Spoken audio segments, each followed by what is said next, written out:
مومنو بے کسو بے یار ہے مظلوم حسین، مومنو بے کسو بے یار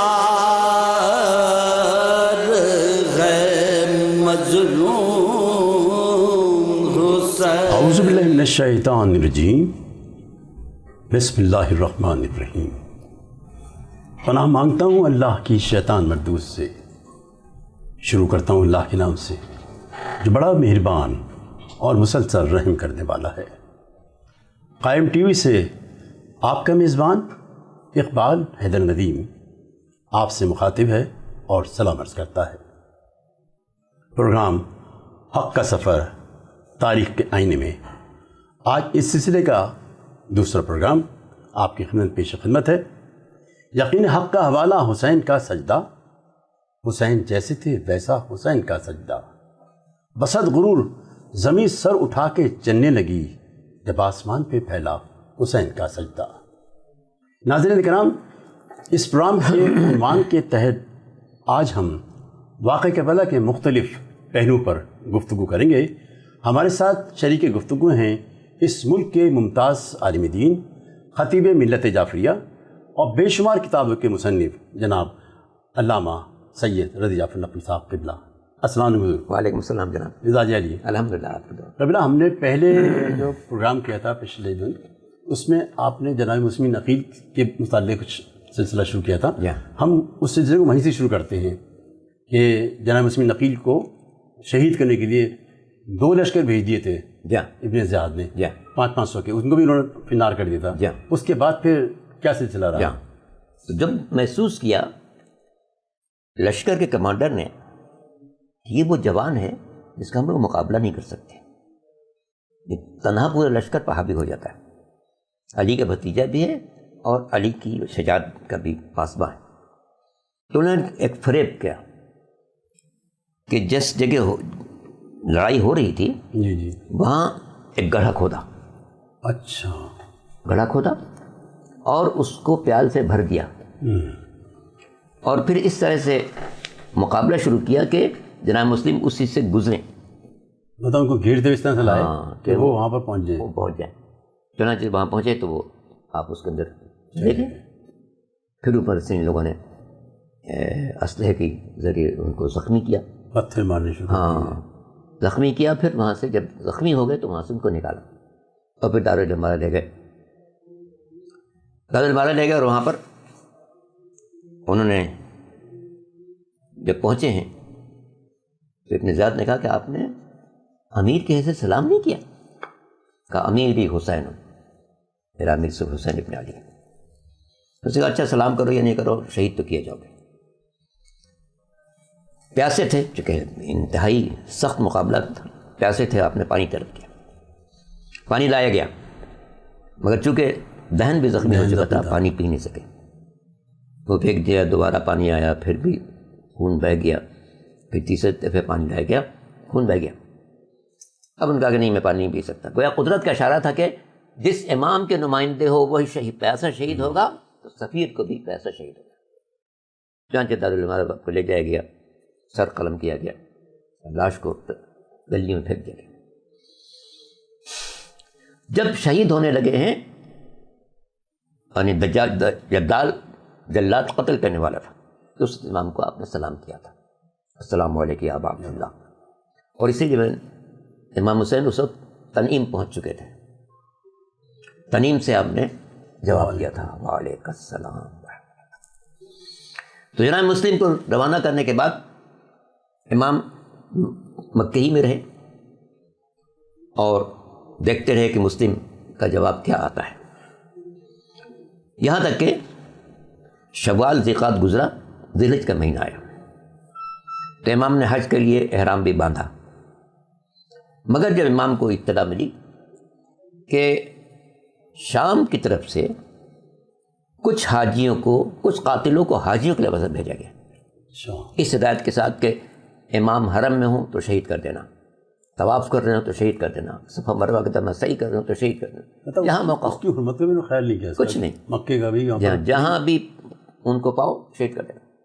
امام کو جب اطلاع مل گئی، یعنی کہ علم الہی سے پتہ چلا، تو امام نے اپنے حج کو عمرے سے تبدیل کیا کہ اب میں اپنا عمرہ مکمل کرتا ہوں، روانہ ہو رہا ہوں، اور ہماری یہ تیار ہو گئی اور آپ روانہ ہونے لگے۔ ساری دنیا کو تعجب تک ہے، دنیا کے لوگ حج کے لیے مکے آ رہے ہیں اور امام حسین مکے سے جا رہے ہیں۔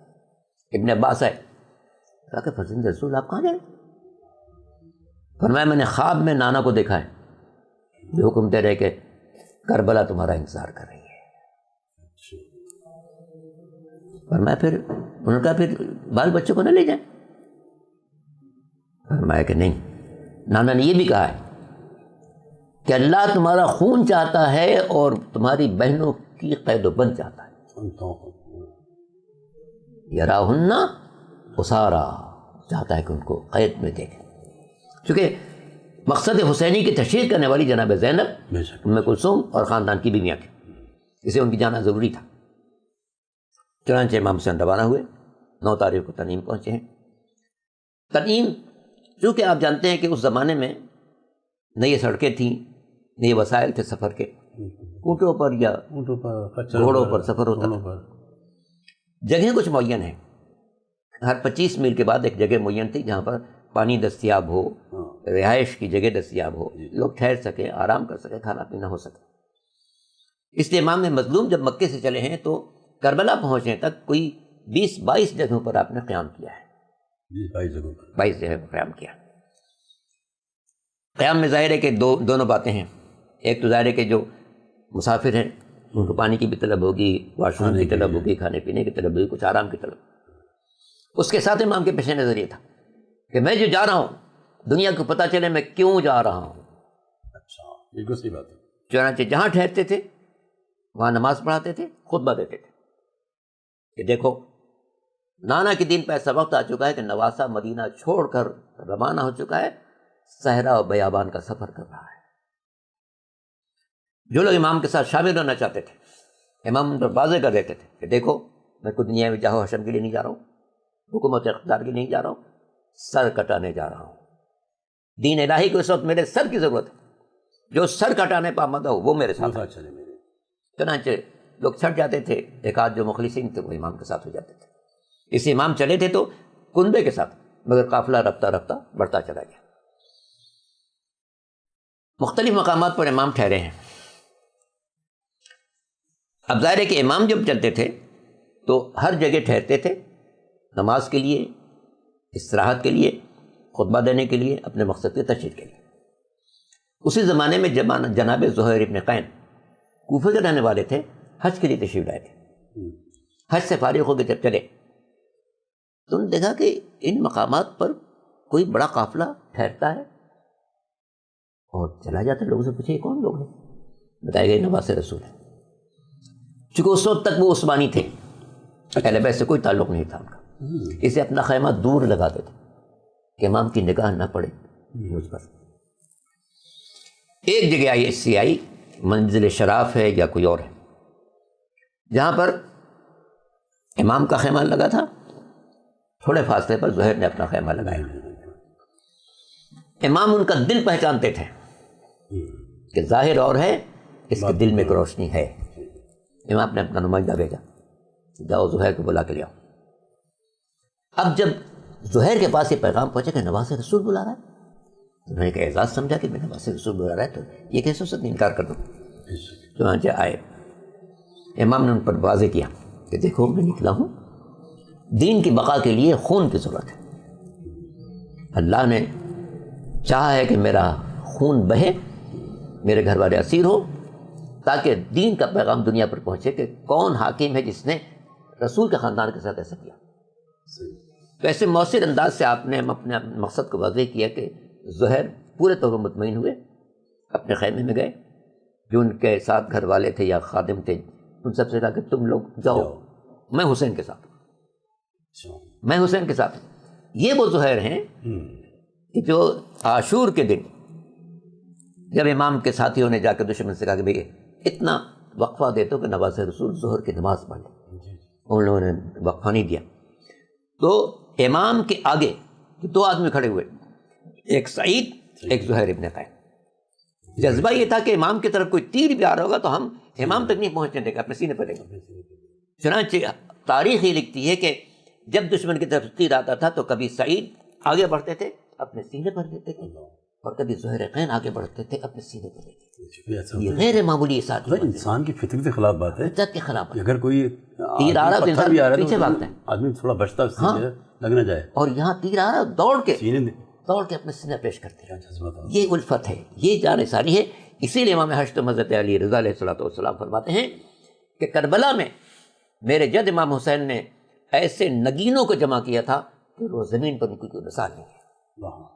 باقی زہیر قین نے واضح کر دیا کہ جو امام حشتم نے کہا ہے وہ بالکل حرف صحیح ہے, ان ہستی کوئی مثال نہیں ہے.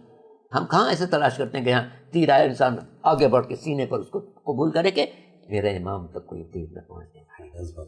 تو یہ جناب زہیر قین تھے جن کو امام نے خاص طور پر بلایا, شامل ہوئے. اور اسی طرح سے جن مقامات پر ٹھہرتے تھے وہاں پر خطبہ دیتے تھے, نماز پڑھاتے تھے, لوگوں کو اپنے پیغام سے باخبر کرتے تھے, اور 1-2 آدمی جو مخلص تھے وہ شامل ہوتے چلے جاتے تھے, یہاں تک کہ 72 یا اس سے زیادہ کا قافلہ آپ کے ساتھ تیار ہو گیا. چلتے چلتے ایک منزل آتی ہے عذیب الحجنات. عذیب الحجنات, اچھا. وہاں پر بہت وسیع جگہ ہے, پانی کا وافر انتظام ہے, ٹھہرنے کی جگہ ہے, کھانے پینے کا سامان ہے. وہاں مہمان ٹھہرے ہوئے تھے, نماز پڑھائی, کھانا کیا, لوگوں نے استراحت کی. ساتھ ہی میں نے کسی نے دیکھا کہ دور جیسے باغ یا کوئی جنگل نظر آ رہا ہے. اس امام سے کہا کہ مجھے دور سے کوئی جنگل یا کوئی باغ نظر آ رہا ہے. امام نے کہا نہیں, یہاں کوئی باغ یا جنگل نہیں ہو سکتا. نخلستان دھارا, ہاں غور سے دیکھو. اس نے پھر غور سے دیکھا, کہا نہیں یہ تو بھینسے نظر آ رہے ہیں, بھینسے, بھالے, گھوڑے. کہاں. پھر اتنی دیر میں وہ قافلہ آ گیا. یہ ہور کا قافلہ تھا. اچھا, یہ ہور کا قافلہ تھا. جب پہنچا ہے تو نماز کا وقت آ چکا تھا. یعنی ایک نماز تو امام پڑھ چکے تھے صبح کی, مثلا ظہر کا وقت آ چکا تھا. جب لشکر آ گیا سب پیاسے تھے. امام نے اپنے ساتھیوں سے کہا کہ ان سب کو پانی پلاؤ, حتیٰ ان کے گھوڑوں کو پانی پلاؤ. بعض ایسے تھے کہ جو پیاس سے بے قابو تھے, مشق کو پکڑ نہیں پا رہے تھے, ان کے منہ میں پانی ڈال دیا. ان کے منہ میں پانی ڈال. یہ صرف حسین کا گھرانہ, دیکھیں یہاں پر یہ حسین کے گھرانہ کا پانی اس طرح پلا رہے ہیں, جبکہ یہی وہ لشکر ہے جن کو پیاسا رکھے گا. مگر یہ حسین ہے. جس طرح صفین میں ہوا تھا کہ امیر شام نے نہر پر قبضہ کر کے پانی روک دیا تھا, امام نے اپنے ساتھیوں سے کہا کہ جاؤ قبضہ چھوڑاؤ. جب گئے ساتھیوں نے قبضہ چھوڑایا اور چاہا کہ ہم بھی اسی طرح مدد کریں. امام نے کہا نہیں, ہم ان کے عمل کو نہیں دہرائیں گے. تو ایک منزل وہ تھی. آج پھر وہی فرزند علی نے یہی کام کیا کہ دشمن کو پانی پلا دیا, سارا کا سارا پانی پلا دیا. نماز کا وقت آیا, امام کھڑے ہوئے نماز کے لیے. تو ہور سے پوچھا کہ تم الگ نماز پڑھو گے, میرے پیچھے پڑھو گے؟ یعنی آپ کے ساتھ پڑھو.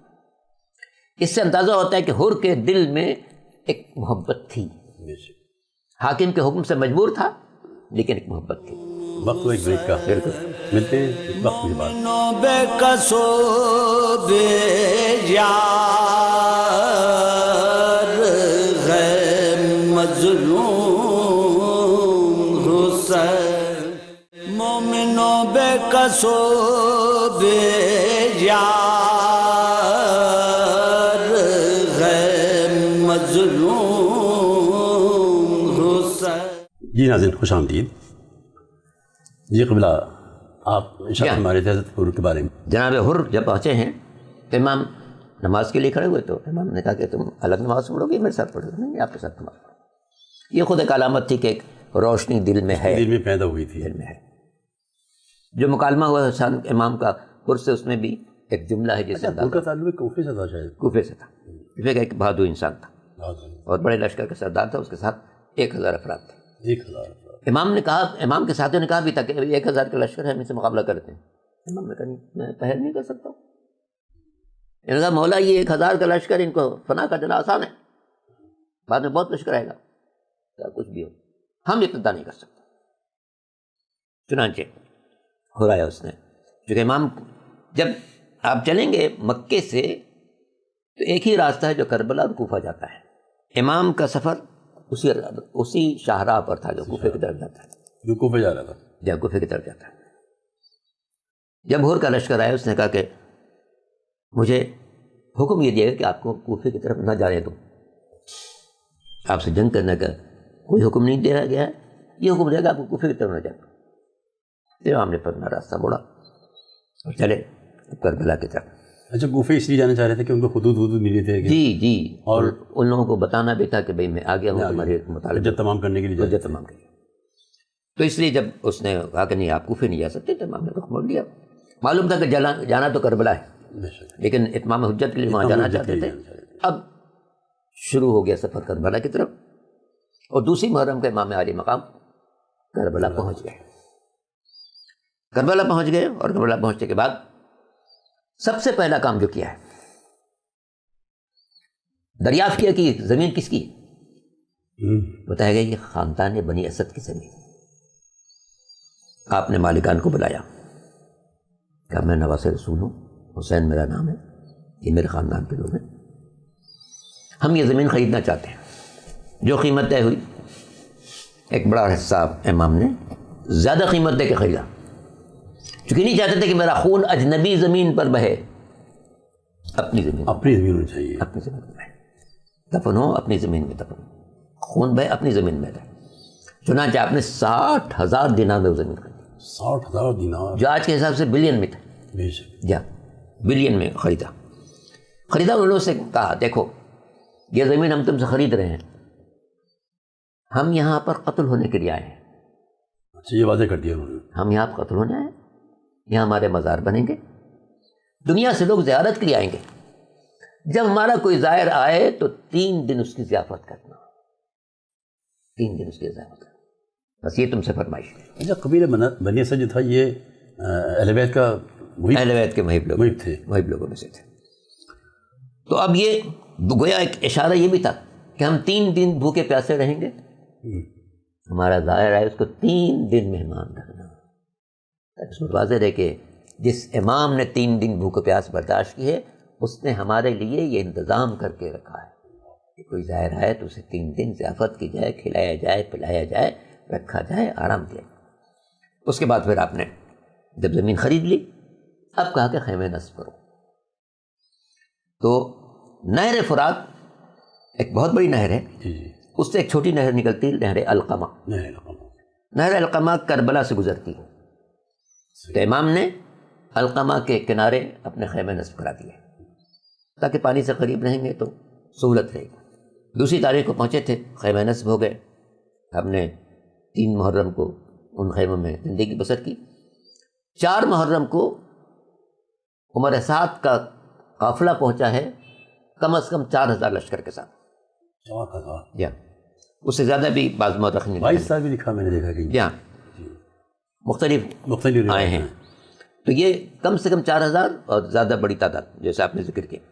آیا، اس نے کہا کہ یہ خیمے کس کے ہیں؟ اس نے کہا حسین کے ہیں، ہٹاؤ۔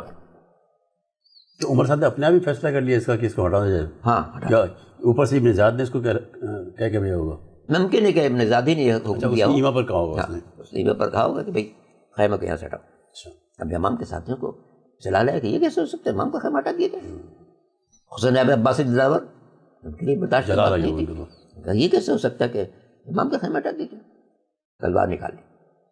تلوار نکالی تو امام نے بازو پہ ہاتھ رکھ دیا، عباس ہم پہل نہیں کر سکتے، ہم پہل نہیں کر سکتے ہیں دنیا پر، ہم نہیں واضح کرنا چاہتے کہ ہم جارحیت کے لیے آئے ہیں، خیمہ ہٹا دو، کوئی بات نہیں ہے۔ چنانچہ جناب عباس نے ایک پیغام دیا ہر انسان کو، اپنے تمام چاہنے والوں کو، کہ اپنے جذبات پر ہمیشہ امام کے فرمان کو مقدم ہونا۔ جذبات یہ تھے کہ میں ان کو تہس نہس کر دوں گا، ان سب کی کیا مجال ہے کہ میرے امام کا خیمہ ہٹائیں، جذبات یہ تھے، لیکن فرمان امام آ گیا، اب وہ جذبات ٹھنڈے۔ تو غازی کا علم اٹھانے والوں کو پیش نظر رکھنا چاہیے کہ جذبات اور حکم امام، جب اسی منزل آ جائے حکم امام مقدم رہے گا، جذبات کو ٹھنڈا کیا جائے گا۔ چانچہ خیمہ ہٹا دیے گئے۔ اور پھر تھوڑا سے وہ نارے القمہ سے دور امام نے اپنے خیمے نصب کرائے، کیونکہ خواتین بھی ساتھ تھیں۔ 9 خیمے آپ نے نصب کرائے، ان میں کچھ خاندان کے لوگوں کے تھے اور کچھ انصار کے تھے، احباب کے تھے، جس میں یہ لوگ زندگی گزار رہے تھے۔ تو یہ دوسری محرم ہے۔ یہاں پر ایک واقعی ابھی اور بھی عرض کر دینا مناسب ہے۔ جی بالکل۔ امام علی مقام نے زمین خریدنے کے بعد ان لوگوں سے، بنی اسد کے لوگوں سے کہا تھا کہ دیکھو ہم یہاں قتل ہوں گے، ہمارا کوئی جوان باقی نہیں رہے گا، تم لوگ کوشش کرنا ہمارے لاشوں کو دفن کر دو۔ اور اس کے بعد پھر آپ نے ان کے خواتین کو بلایا اور کہا کہ دیکھو ظالم بہت ہی بے حیا ہے، ہو سکتا ہے وہ تمہارے مردوں کو اجازت نہ دے دفن کی، تو تم لوگ سڑک کے کنارے کھڑی ہو جانا، اگر کوئی قافلہ گزر رہا ہو اس سے کہنا کہ کچھ مسافر ہی ہمارے گئے، ان کو دفن کر دو۔ پھر ان کے بچوں کو بلایا، کہا بچوں اگر تمہارے ماں باپ پر پابندی آ جائے تو تم کھیلتے کھیلتے ہی آ جانا، صحرا کی مٹی اٹھانا ہمارے جسم پر ڈال دینا تاکہ ہمارا جسم چھپ جائے مٹی کے اندر۔ یہ تھے امام کی عجیب بصیرت تھی۔ اچھا قبلہ، یہ جو زمین لی تھی امام حسین علیہ السلام نے، یہ ان کو وبا بھی کر دی شاید، کو دے دی بنی؟ ہاں یہی ہوا کہ ان سے زمین خریدی اور کہا اب یہ تمہارے حوالے ہے، بس ہم یہاں پر آئے ہیں دفن ہونے کے لیے، تمہارے دفن کر دینا اور ہمارے آنے والے زائرین کو مہمان رکھنا۔ جو آج بھی سلسلہ جاری ہے۔ اس واقعے میں ایک بات اور ہے جو پیش نظر رہنی چاہیے۔ امام نے ان کے مردوں کو بھی مخاطب کیا، ان کی عورتوں کو بھی مخاطب کیا، ان کے بچوں کو بھی مخاطب کیا۔ اس میں اشارہ ہے کہ جب دین پر وقت آئے تو مرد بھی اپنی ذمہ داری ادا کریں، عورتیں بھی ذمہ داری ادا کریں، بچے بھی ذمہ داری ادا کریں۔ بچے کس طرح سے کریں گے؟ بچے جو ہو سکے، مثلا امام نے فرما دیا تھا کہ تم سے کچھ نہیں ہو سکے گا، صحرا سے مٹی اٹھانا میرے جسم پر ڈال دینا تاکہ میرا جسم چھپ جائے وہ نہ رہے۔ تو یہ اسی سے ہم دیکھتے ہیں کہ عزاداری میں ماشاءاللہ ہمارے یہاں مرد بھی شریک ہیں، عورتیں بھی شریک ہیں، بچے بھی شریک ہیں، بلکہ بچے بہت زیادہ شوق سے شرکت کرتے ہیں۔ میں الگ اٹھا لوں، میں جھولا کی طرف قریب رہ جاؤں، میں تازیہ اٹھا لوں، میں کوئی اور کام انجام دے دوں، جب کہیں مجلس ہوتی ہے کسی مجلس فرش بچھا لوں، کچھ کر لوں، سبھی لگا لیتے ہیں۔ تو یہ در حقیقت اس واقعے کا اثر ہے کہ امام مظلوم نے ان بچوں کو بھی مخاطب کیا کہ ہم جو یہاں پر شہید ہونے والے ہیں تو تم یہ کام کر سکتے ہو، کیونکہ بچوں پر پابندی نہیں ہوتی، تم آنا صحرا میں کھیلتے ہوئے چلے آنا اور تھوڑی تھوڑی مٹی اٹھا کر ہمارے جسموں پر ڈال دینا۔ اس سے یہ بات بھی واضح ہے کہ امام جانتے تھے کہ ہمارے قتل کے بعد کیا ہونے والا ہے، یہ بھی جانتے تھے، کوئی ہمیں دفن کرنے والا نہ ہوگا، مردوں کی اجازت نہیں ہوگی کہ ہمیں دفن کریں، عورتوں کی اجازت نہیں ہوگی کہ وہ کسی سے کہیں کہ ان کو دفن کرو۔ یہ سب اشارے ہوتے ہیں۔ ائمہ طاہرین چونکہ زمین پر اللہ کے نمائندے ہوتے ہیں، مشیت الہی کے جاننے والے ہوتے ہیں، اس سے جانتے ہیں کہ ہمارے ساتھ کیا ہونے والا ہے۔ امام کو اپنی جگہ بھی معلوم تھی، دن بھی معلوم تھا، قاتل بھی معلوم تھا کہ کون مجھے قتل کرے گا۔ وہ جانتے تھے یہ شمر جی، چنانچہ جب امام زخمی ہوئے، یہ تو بات کی منزل آنے والی ہے، امام زخمی ہوئے اور ایک آدمی بڑھتا تھا، تو امام پوچھے تمہارا نام کیا ہے؟ جب شمر نے اپنا نام بتایا، پہلے خود ہی بڑھا تھا، سنان بڑھا تھا، کہا نہیں تم قاتل نہیں ہو گئے۔ جب شمر آیا تھا تو امام نے کہا اچھا تم ہو۔ اور یہ سب پیسے کا کھیل ہے، اس میں پیسہ زیادہ نہیں ہوگا، ورنہ شمر وہ ہے کہ جو مولا کائنات کے ساتھ جنگ صفین میں مولا کے ساتھ شریک تھا، باقاعدہ جنگ لڑی ساتھ میں جی، اور وہ آج حسین کے قتل کے لیے آیا، صرف پیسے ہی آتے ہیں۔ بالکل بالکل۔ آپ دیکھیں جیسے کہ قاضی شریح جب اس سے ابن زیاد نے کہا تھا کہ بھائی تم فتویٰ دو امام حسین کے قتل کا، اس نے اپنا سر پیٹ لیا، جو ہاتھ میں اس کے قلمدان تھا یا دوات تھی اس کے سر پر مارا۔ مجھ سے ہو سکتا ہے نواز رسول کے قتل کا فتویٰ دوں گا، دیوانہ جنت کے سردار کے قتل کا فتویٰ دوں گا؟ ناممکن، ناممکن۔ گھر چلا گیا، رات کو کچھ تھیلیاں پہنچ گئی 1.5 دینار کی، تھیلیاں پہنچ گئیں، فتویٰ بدل گیا، صبح خدا حاضر ہو گیا، ہاں آپ ٹھیک کہتے ہیں، میں آپ کی تائید کرتا ہوں۔ ناظرین کرام، حق کا سفر تاریخ کے آئینے میں اس سلسلے کا ہمارا یہ دوسرا پروگرام تھا۔ اس میں آپ نے علامہ صاحب کی گفتگو سنی جو یقیناً آپ کو پسند آئی ہوگی. اپنی آرا سے ہمیں ضرور آگاہ کیجیے گا. اس دعا کے ساتھ اقبال حیدرندیم قائم ٹی وی کراچی اسٹوڈیو سے آپ سے اجازت چاہتا ہے. یا رب ہر ایک کو یہ سعادت نصیب ہو، یثرب کی کربلا کی زیارت نصیب ہو. اللہ حافظ. میں آن محمد کی ماں ہوں اور بالوں کی سفیدی کا سبب پوچھو نہ مجھ سے، اور ان آنکھوں نے دیکھے ہیں ستم کرب و بلا